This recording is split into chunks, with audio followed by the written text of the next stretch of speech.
National medical commission ने medical education से जुड़े कई बड़े फैसले लिए हैं, जिसके बाद मध्य प्रदेश में एमबीबीएस की 300 सीटें कम हो गई हैं।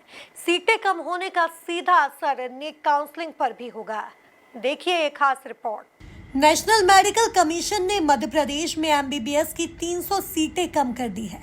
जिन कॉलेजों में एमबीबीएस की सीटें शून्य की गई हैं, उन कॉलेजों में 1 महीने पहले ही एमएनसी ने जांच के आधार पर ही नए सत्र की मान्यता दी थी। ऐसे में इन कॉलेज को 0 ईयर क्यों घोषित किया गया है, इसे लेकर हेल्थ सेक्टर से जुड़े वरिष्ठ चिकित्सक भी हैरान हैं।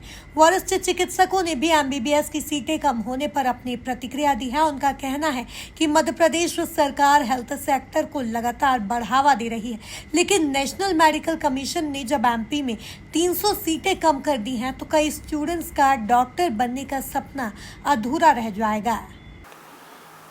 मध्य प्रदेश वैसे ही मेडिकल फैसिलिटीज़ के पॉइंट ऑफ व्यू से अगर देखा जाए तो ऑलरेडी बहुत पिछड़ा हुआ है, क्योंकि हमारे यहाँ अब जाके एम्स जैसी एक संस्था भोपाल में बनी है और तमाम गवर्नमेंट के प्रयास के बाद हमारे प्रदेश में करीब 12 या 13 मेडिकल कॉलेज हुए हैं, जो पहले 5 या 6 हुआ करते थे। और अगर उनमें भी आप अगर इस तरीके से सीट्स कम करेंगे तो हमारे पास डॉक्टर्स की और लगातार कमी होगी। और ये जो मध्य प्रदेश है, इसमें ज़्यादातर ट्राइबल बेल्ट एरिया होता है, जिसमें डॉक्टर्स की बहुत ज़्यादा आवश्यकता होती है।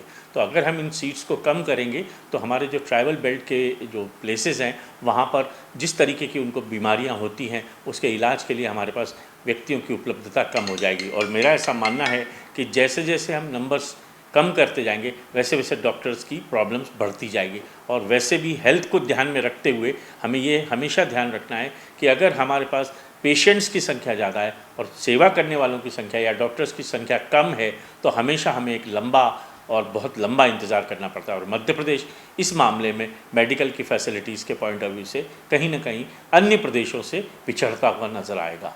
ये करीब 300 सीटें मध्य प्रदेश की जो टोटल सीट है उसमें से कम हुई हैं और नेशनल लेवल पे भी कुछ सीट्स कम हुई हैं। अभी वर्तमान में हमारा डॉक्टर पेशेंट रेशियो जो है ऑलरेडी थोड़ा सा चिंताजनक है, और अगले कुछ वर्षों में यदि ये नंबर ऑफ़ डॉक्टर्स कम निकलेंगे तो वो एक थोड़ा सा चैलेंज रहेगा हेल्थ सिस्टम के लिए। उसके अलावा जो बच्चे तैयारी कर रहे थे, तो जिन बच्चों का नीट का स्कोर थोड़ा सा कम रहता है, उनको संभावना रहती है कि जो ये सीट्स रहती हैं उस पर मिलने की रहती है, शायद उनको एक चैलेंज या एक उनका सपना रह सकता है कि वो पूरा ना हो।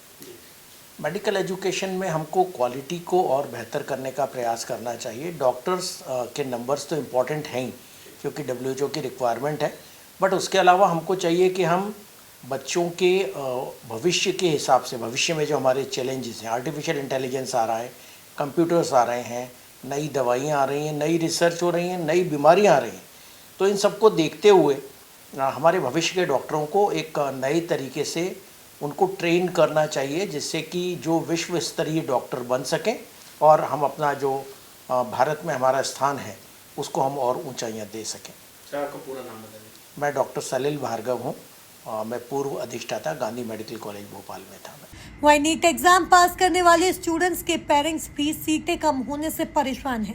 एमजीएम कॉलेज के पूर्व dean doctor DK Taneja, Gandhi medical college के पूर्व डीन डॉक्टर सलिल भार्गव और DAVV के पूर्व कुलपति डॉक्टर आशुतोष मिश्र के मुताबिक इस मामले में छात्रों के भविष्य को देखते हुए फैसला लिया जाना चाहिए। बहुत बड़ी चुनौती है ये हमारे लिए। एक्चुअल में हम बहुत मेहनत से बच्चों को पढ़ाते हैं और ये सोचते हैं कि सरकार ने इतनी सीटें कर दी हैं कि हमारे बच्चों का एडमिशन आराम से हो जाएगा, और उन्हीं आशा के स्वरूप हम हमारा बच्चों को मेहनत कराते हैं। नीट की एग्ज़ाम हो चुकी है, रिज़ल्ट आ चुका है, और ऐसे समय में अगर इन 300 सीटों को सरकार अगर कम करेगी तो हमारे बच्चों का भविष्य अंधकार में हो जाएगा। तो मैं सरकार से और जो भी इस एसोसिएशन से संबंधित लोग हैं उनसे निवेदन करना चाहता हूं कि इस मेडिकल की सीटों को बढ़ाया जाए, और हम जो पेरेंट्स हैं और बच्चे हैं उनको भविष्य को ध्यान में रखते हुए हमारी मदद की जाए। सर, यही हुआ। हमको रिज़ल्ट आने के बाद उम्मीद ये थी कि हमारे बच्चे का एडमिशन हो जाएगा, और उसकी खुशी भी मना चुके हैं हम लोग। लेकिन अब ये जो हुआ है, 300 सीटें सरकार ने कम कर दी हैं, उसकी वजह से घर में भी बहुत प्रॉब्लम है, बच्चे भी डिप्रेशन में हैं, और बच्चों जो साल 2 साल मेहनत करता है सर, वो समझ सकते हो आप कि वो कितनी परेशानी से गुजर रहा होगा। और इन बातों से बच्चों को और मानसिक बहुत आघात होता है सर, उनको हमको संभालना बहुत मुश्किल पड़ रहा है। तो यही सब बातें हैं, हम चाहते हैं कि जो सरकार ने हमारे लिए अच्छा कर रखा है उसी को कंटिन्यू करके हमारी मदद करें और हमारा ध्यान रखें सर। आपका नाम क्या है? मेरा नाम सुनील सेन। कि हो सकता है कि इन मेडिकल कॉलेजेस के अंदर उनको कुछ कमियां पाई गई हों, तो उनकी कमियों को वो लोग पूरा करें। उसके बाद उनके दोबारा इंस्पेक्शन होनी चाहिए और दोबारा इंस्पेक्शन होने के बाद उनको पूरा 1 वर्ष 0 सीट ना करते हुए उनको सीटों का आवंटन किया जाए, क्योंकि अदरवाइज़ ये 300 बच्चे अपने भविष्य के लिए उनके लिए बहुत ही ख़राब होगा। कोई ज़रूरी नहीं है कि वो अगले साल नीट में बैठेंगे और वो पास हो जाएंगे।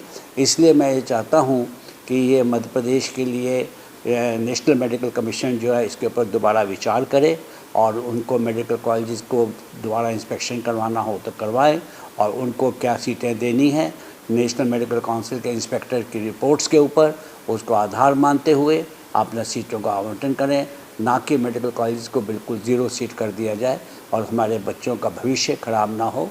क्योंकि भावुक भी इसके प्रति बहुत ज़्यादा निराश हैं और क्योंकि बहुत उम्मीद लगा के बैठे हुए थे कि उनके बच्चों का इस साल एडमिशन हो जाए। दरअसल एनएमसी ने इंदौर के इंडेक्स मेडिकल कॉलेज की सभी 250 सीटें सत्र के लिए शून्य कर दी हैं। इसी के साथ एलएनसीटी सेवा कुंज की 50 सीटें कम होने से मध्य प्रदेश के मेडिकल कॉलेजों की सीधे 300 सीट कम हो गई है, जिसका सीधा असर नीट परीक्षा पास करने वाले स्टूडेंट्स पर नजर आ रहा है। Bureau report, MP news, Indore.